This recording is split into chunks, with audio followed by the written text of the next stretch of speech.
아래 있으면 따뜻한데 또 그늘 안에 있으면 또 추워요. 서늘하고.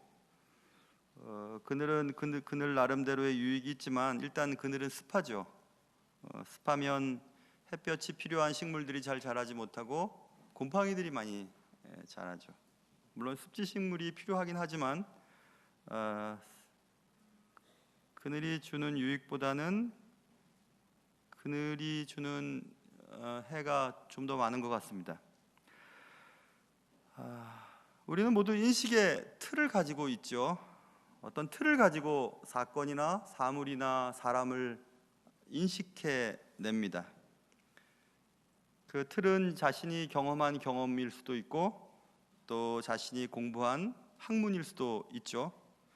어찌됐든 자신이 각자 경험한 경험이나 공부한 지식을 가지고 사람이나 사건이나 상황을 판단하고 이해해 나갑니다. 그러나 우리에게는 우리의 인식에 한계가 있음을 꼭 기억해야 합니다. 우리의 인식, 어떤 틀을 가지고 사건이나 사람이나 사물을 이해할 때 그 사람이 가진 그리고 또 그 사건이 소유한 그리고 상황이 알려주고 싶어하는 어떤 부분을 볼 수 없는 인식의 사각지대가 있음을 제가 어떤 설교 시간에 말씀드린 적이 있었습니다. 그 많은 인식의 사각지대 가운데에 한 가지를 편견이라고 말할 수 있습니다. 우리의 편견의 틀을 가지고서는 사물이나 사건이나 사람을 제대로 파악할 수가 없기 때문에 그렇습니다. 그래서 저는 그 편견이 가지고 있는 그늘이라고 하는 제목을 달고 그 편견이 얼마나 복음의 전파에 악영향을 미치는가에 대한 얘기들을 해보려고 합니다. 모쪼록 말씀을 통해서 우리 각자의 삶 속에서 하나님이 말씀하고 싶어 하시는 것들을 받고 이해하고 은혜 받는 시간 될 수 있기를 주님의 이름으로 축원합니다. 자, 이야기는 이렇게 시작됩니다. 할례자들이 오늘 2절에 보시면 할례자들이 비난하였다. 거기서부터 이제 사건이 시작되는데 누구를 비난했냐면 베드로를 비난합니다. 베드로를. 당대 베드로는 초대교회 수장이에요. 최고로 대단한 분이었죠. 그런데 할례자들은 유대인들 가운데 초대교회 교인들을 말합니다. 쉽게 얘기하면 지금 말하면 기존 교인들이 베드로를 비난하였다고 말하고 있습니다.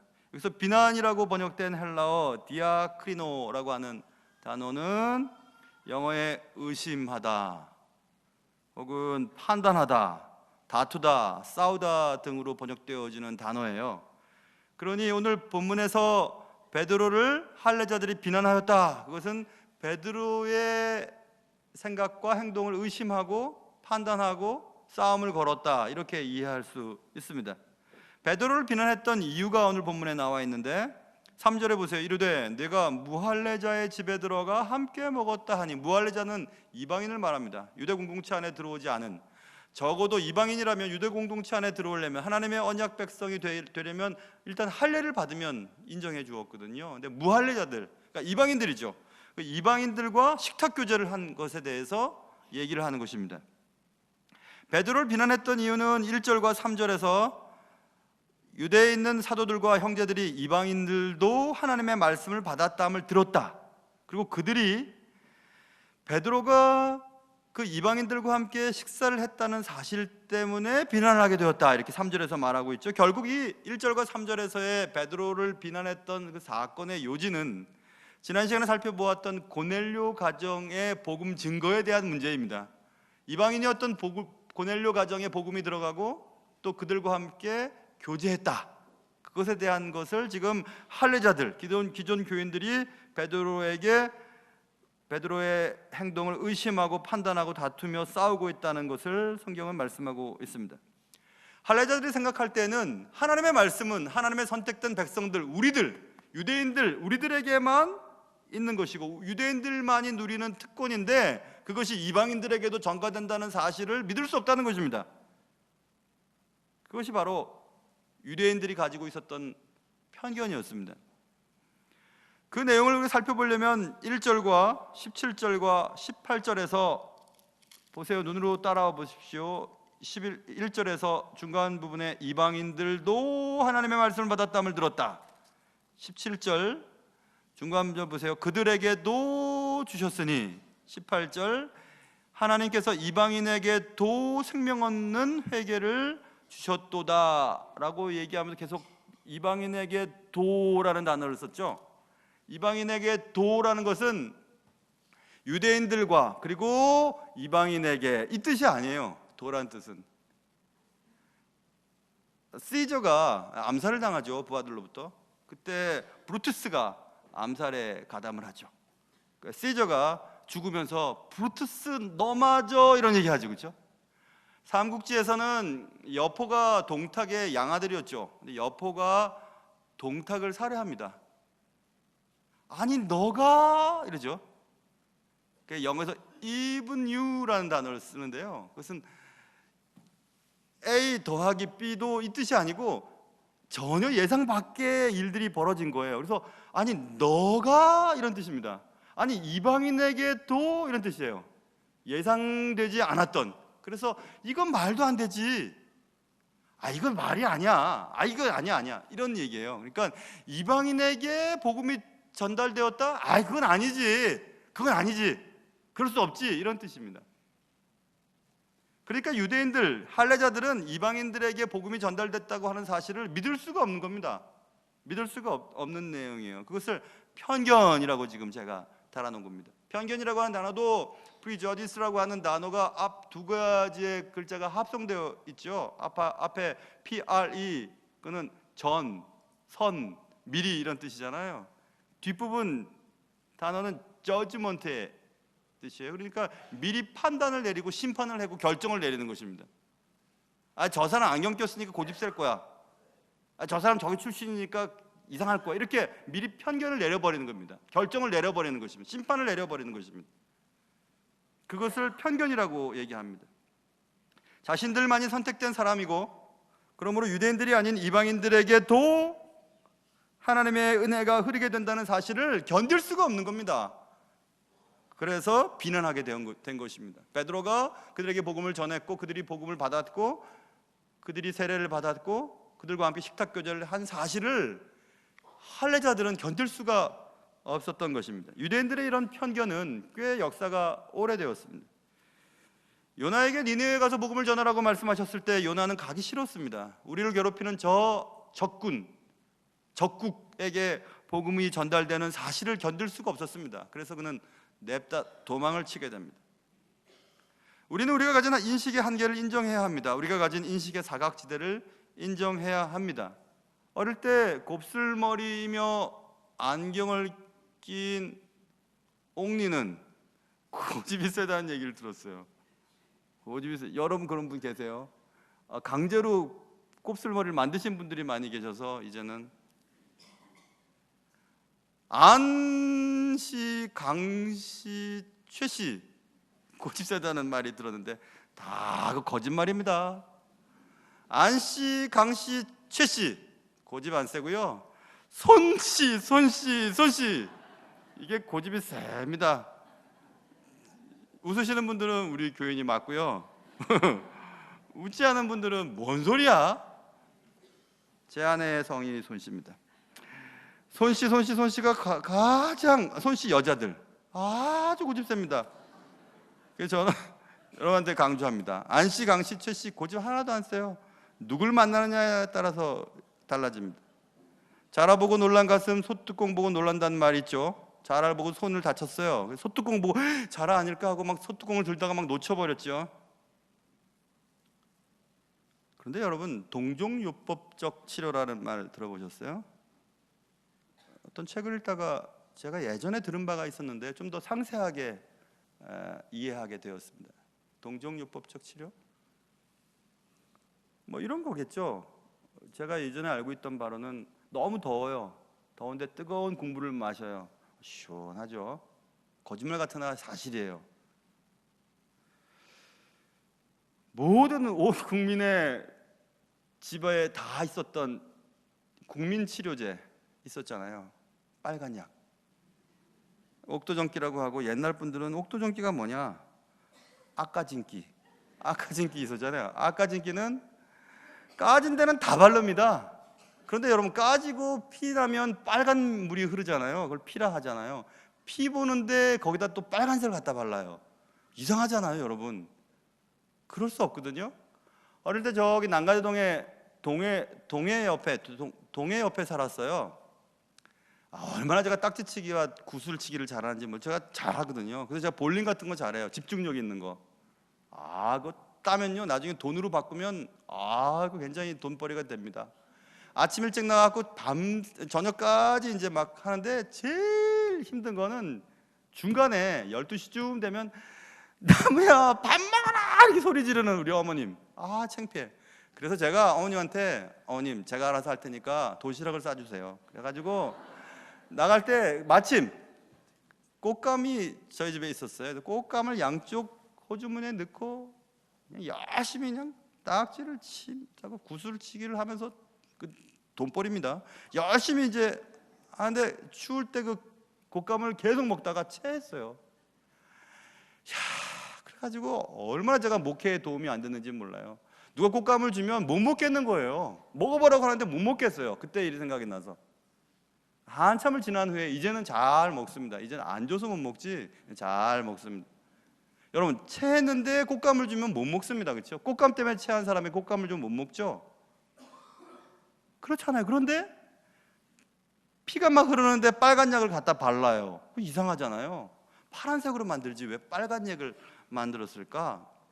그걸 동종요법적 치료라고 얘기를 하죠. 그래서 우리가 갖고 있는 선지식은 잘못된 경우들이 왕왕 꽤 많습니다. 오래전에 책을 사뒀다가 꽤 오래 전입니다. 꽤 오래됐다고 해서 그렇게 오래되진 않았으나 책을 사서 보다가 또 안 보다가 보니까 마지막까지 안 봐서 몇 주 전에 다 보고 말았습니다. 그 책은 제가 청소년 때 좋아했던 김형석 교수의 책인데 여러분 읽어보셨죠? 100세를 살아보니 그런 책. 100년을 살아보니인가요? 100세를 살아. 그 책 마지막 부분을 읽으면서 거기 그런 얘기 했습니다. 흑과 백에 대한 얘기를 합니다. 흑, 백. 지금 얘기하면 정치적으로 얘기하면 한쪽은 보수, 한쪽은 진보. 둘 중에 하나를 선택하기를 원한다는 거예요. 우리 한국 사람들은. 그 중간에 있는 사람들을 용납을 안 해요. 너 누구 편이야? 얘기를 해. 누구 편이야? 중간에 있는 사람들을 가만두지를 않아요. 그래서 회색도 있잖아요, 그렇죠? 흑이 있고 백이 있으면 회색도 있잖아요. 그런데 그 회색을 빨리 결정하라고 회색 그 뒤에다가 분자, 회색 분자를 붙여버렸어요. 옛날에 그런 거 쫑간나 이런 것처럼 그런 느낌이잖아요. 회색 분자, 회색 분자, 회색 분자. 그러니까 중간에 중도를 걸으면 싫은 겁니다. 어느 쪽이야 빨리 선택해. 그것도 선입견이죠. 편견이죠, 그렇죠? 그분들이 생각이 없어서 중간을 선택하는 것이 아니에요. 양쪽 극단이 너무 싫은 거예요. 극단이 되어서 막 싸우는 게 싫은 거죠. 그러니까 자신의 의사를 표현하지 않는 것뿐이지 생각이 없는 것은 아니죠. 그런데 우리는 그들을 회색 분자로 몰아세워버립니다. 분명한 줏대도 없는 회색 분자들, 이렇게. 편견이죠, 그렇죠? 편견은 그늘을 지게 하고요, 우리의 은식에 그늘을 지게 하고 그 그늘 속에 언제나 비난을 만들어냅니다. 남을 비난하죠. 저 사람은 흑이야, 저 사람은 백이야, 저 사람은 안경 꼈어, 저 사람은 손씨야, 저 사람은 강씨야, 저 사람 곱슬머리야, 저 사람은 어느 도 출신이야, 이렇게 얘기를 합니다. 그래서 판단과 다툼이라고 하는 곰팡이를 생기게 만들고 편을 갈라지게 만들죠. 그런데 그 편견이 복음 전파에도 대단한 방해를 주고 있다는 사실이 오늘 본문에 나오는 것입니다. 97년도라고 기억한 97년도에 제가 시카고로 가는 비행기를 탔어요. 비행기 값을 아끼려고 저쪽 샌프란시스코에서 갈아타는 비행기를 타고 가는데 마침 그 비행기에 한국 청년들이 몇 명이 탔더라고요. 근데 그 중에 한 명 청년이 정말 한국 사람에게 창피할 정도로 창피한 짓을 많이 했습니다. 그 아이의 이름은 영순이였어요. 영순이, 빵순이. 그런데 그 영순이가 왜 한국 사람이 저렇게 행동을 하냐 하고 막 창피했어요. 예, 그래도 뭐 제가 예수 믿는 사람이고 그러니까 갈아탈 때도 좀 도와주고 그랬습니다.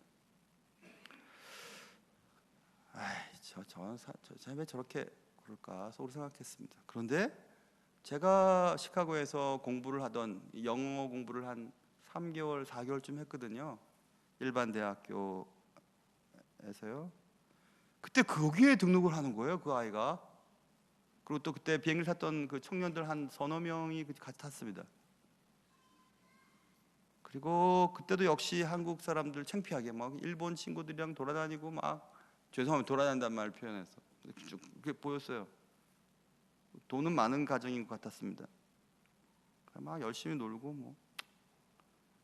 근데요, 그때 제가 시카고 한인제일장로교회 청년부를 섬기게 되었는데 그 아이가 예수를 믿게 됐어요, 나중에. 근데 비행기 탔던 청년들 4명 다 예수를 믿게 됐습니다. 예수를 잘 믿었어요.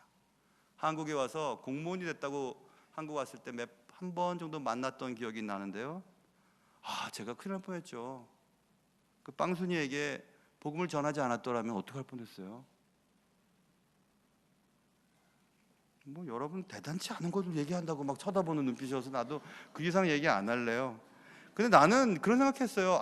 편견이라고 하는 것이, 사람에 대한 편견이 그 사람이 행동한 어떤 행동을 보고 그 사람 전체를 평가하는 버릇이 우리에게 있고, 그 버릇 때문에 복음의 진전에 상당한 잘못된 일들이 생길 수 있겠구나라는 생각을 하게 되었습니다. 여러분이 별로 재밌어 안 하는 것 같아서 더 재미난 얘기를 하나 할게요. 저는 게으른 사람 싫어해요. 그래서 열심히 살죠. 그래서 그때그때 그 일을 하지 않는 사람들을 보면 싫어하고 막 저주에 가까운 생각을 합니다. 왜 저 사람 저렇게 살지? 그렇게 막 했던 사람이었습니다. 제가 은행원일 때 동기들 가운데 제일 빨리 기획 2팀의 발령을 받았어요. 동기들이 너 출세하겠다 막 얘기해서 전 좋았죠. 열심히 하면 되지 뭐. 그리고 출장을 이렇게 뭐 은행원일 때 출장을 가다 보면 대낮에 저 같은 나이 또래 사람이 그냥 아무 일 없이 걸어가는 사람들을 보면서 제 마음속에 저 사람 저렇게 젊은 사람이 말이야 일도 안 하고 속으로 막 그런 생각을 했었거든요. 그리고 이제 신학한다고 회사를 그만두고 영등포 시내를 이렇게 시장 쪽을 제가 걸을 때가 있었습니다. 은행 그만두고 신학교 떨어지고 1년 동안 신학교를 가기 위해서 아무것도 하지 않을 때였었어요. 그때 영등포 시장을 거닐면서 예전에 몇 년 전에 네가 어떤 사람을 향해서 그렇게 정죄하고 판단했던 것이 내 모습인 거예요. 그래서 그 영등포 시장을 걸으면서 울었어요. 하나님, 내가 사람에 대해서 이렇게 판단하고 정죄하고 평가했던 내 모습이 지금 나의 모습이군요. 하나님이 그런 경험들을 하게 하셨어요. 그래서 저는 그 이후로 누구든지 대낮에 걷는 분들이 다 이유가 있겠지, 그래 분명히 이유가 있을 거야, 이렇게 생각하게 되었어요. 여러분들 게을러도 괜찮아요. 이제 게으른 사람에 대해서 뭐라 하지 않아요. 갑자기 막 소리를 지르고 갑자기 폭력적으로 행동을 하고 갑자기 뭐 저런 이상한 행동들을 하는 사람도 그럴 이유가 있겠지 하는 생각들을 하게 되었습니다. 알게 뭐예요? 그분의 삶이 어땠는지, 그분이 어릴 때 부모님께 사랑을 받지 못해서 사랑에 서툰지, 그리고 누구인가 폭력적인 언사를 많이 당했기 때문에 그도 폭력적이 되었는지, 사랑이 서툰지 누가 알 수 있겠습니까? 그래서 저의 어떤 인식의 폭을 조금 더 넓힐 수 있는 기회를 가지게 되었습니다. 뭐 이런 얘기를 해도 감동도 없는 것 같고 그 정도야 뭐 다 그렇다고 이렇게 생각하시는 것 같아서, 그래서 또 얘기를 하려다가 시간이 없어서 이제 그만하겠습니다.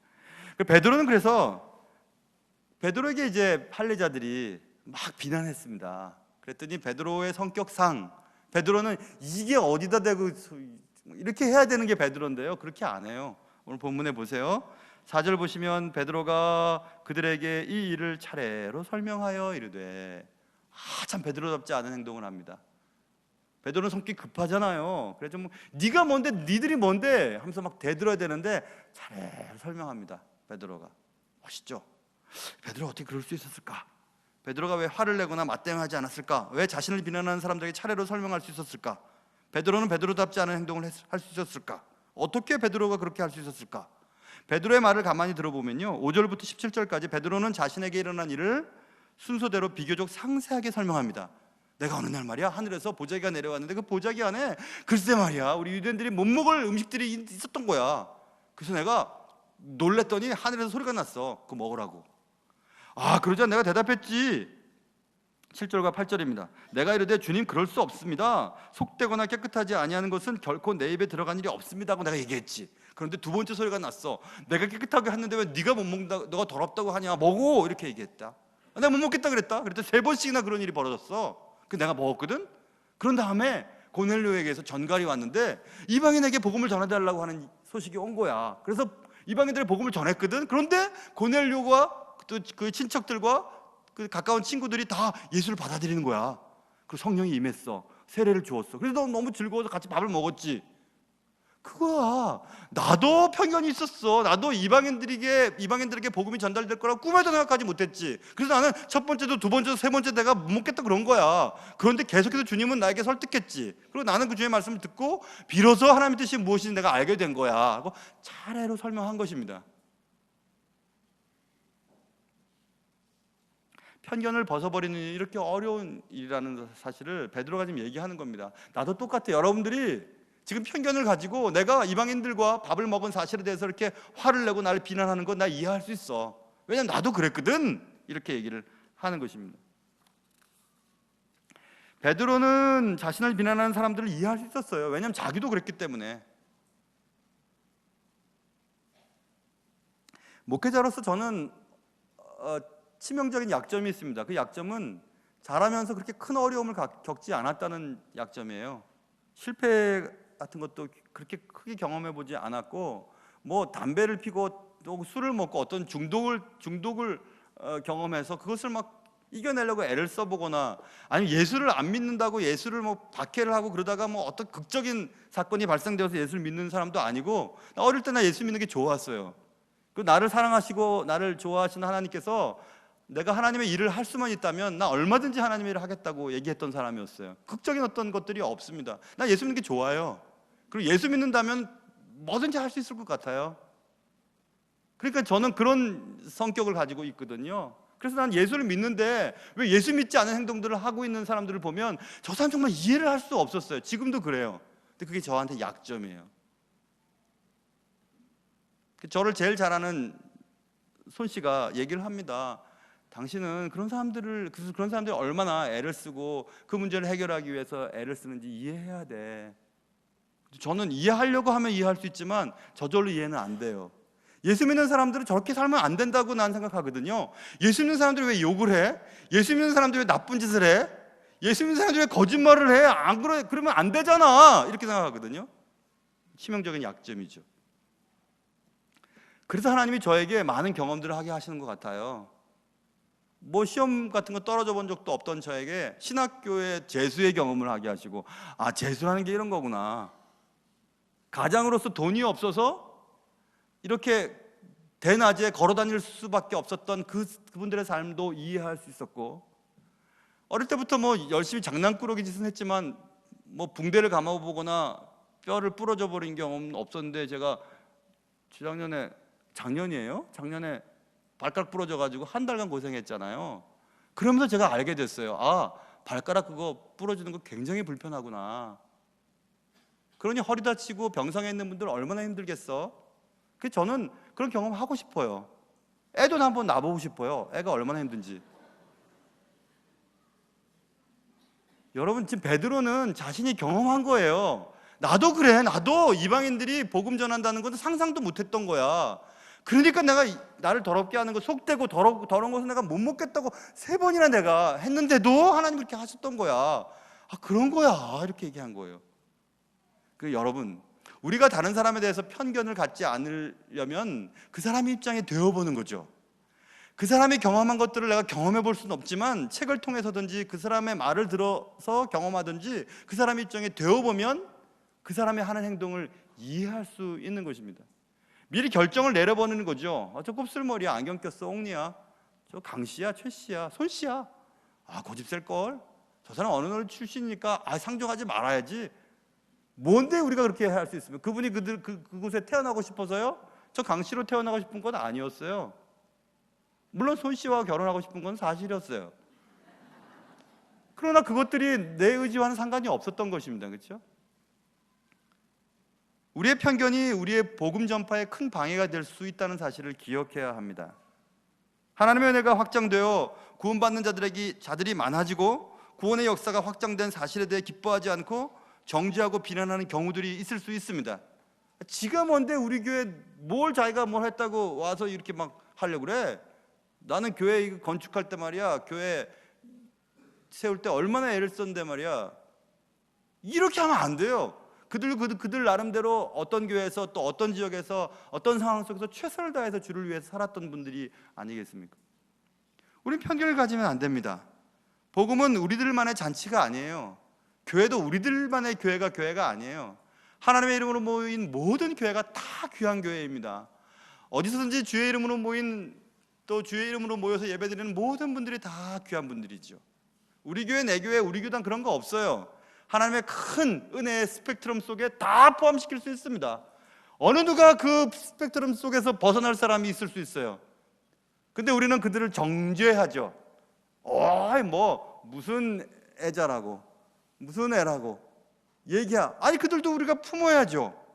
보수라고 진보라고 갈라서 할 필요가 없어요. 그들을 다 하나님이 사랑하시니까 말입니다.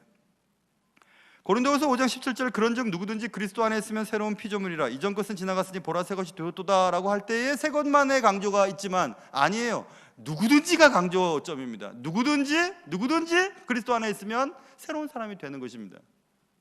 물론 과거의 약점과 우리가 자란 환경에 노출되어서 우리의 잘못된 여러 가지 습성들이 우리는 여전히 가지고 있는 것은 사실입니다. 그럼에도 불구하고 그들의 입장에 되어보지 않고 그들을 판단하는 것은 너무나 엄청난 실수를 지을 수 있기 때문에 그렇습니다. 우리는 모두 우리의 인식의 한계를 가진 존재들입니다. 우리의 인식의 기준도 각자 다른 필터를 가지고 사물과 사람과 사건을 판단해내고 해석하는 경향을 가지고 있죠. 그리고 그 인식 역시 사각지대가 엄연히 존재한다는 사실을 우리가 인식하지 않는다면 잘못된 틀을 가지고 사람을 판단하고 사건을 이해하고 상황을 해석하려고 할 것입니다. 편견은 사람을, 사건을 그리고 상황을 그늘지게 만듭니다. 그 그늘 속에 비난이 싹트고요, 판단과 다툼의 곰팡이들이 꿈틀거리게 만듭니다. 그래서 자신에게 좀 더 철저하고 타인에게 좀 더 넉넉한 삶을 살기로 결심하지 않는 한 우리는 언제나 우리의 편견에 의해 희생되는 일들이 생기게 될 것입니다. 성경 말씀 한 구절을 읽고서 말씀을 마치려고 합니다. 야고보서 3장 17절과 18절 말씀입니다. 오직 위로부터 난 지혜는 첫째 성결하고 다음에 화평하고 관용하고 양순하며 긍휼과 선한 열매가 가득하고 그다음 편견과 거짓이 없나니 화평하게 하는 자들은 화평으로 심어 의의 열매를 거두느니라. 하나님은 우리에게 우리의 인식에 사각지대가 있음을, 우리의 인식의 사각지대 속에 편견이라고 하는 것이 존재하고 있음을, 그러기 때문에 다른 사람을 더 넓게 이해해야 함을, 그리고 우리 자신에 대해서는 좀 더 철저해야 함을 강조하고 있습니다. 여러분의 삶 속에 또 저의 삶 속에 편견이라고 하는 그늘로 인해 희생되는 일들이 생기지 않도록 애쓰며 수고하는 여러분과 저의 삶이 되기를 주님의 이름으로 축원합니다. 기도하겠습니다. 하나님 아버지, 편견의 그늘 밑에서 자라고 있는 의심과 다툼과 비난의 그 곰팡이들을 제거하게 하시고 하나님의 은혜의 햇빛 아래 잘 우리의 인식의 폭을 넓히고 또 깊게 만들고 사람을 이해하고 사건을 판단하며 상황을 해석해내는 일을 더 열심히 할 수 있도록 도와주시옵소서. 귀하신 예수님의 이름으로 기도합니다. 아멘.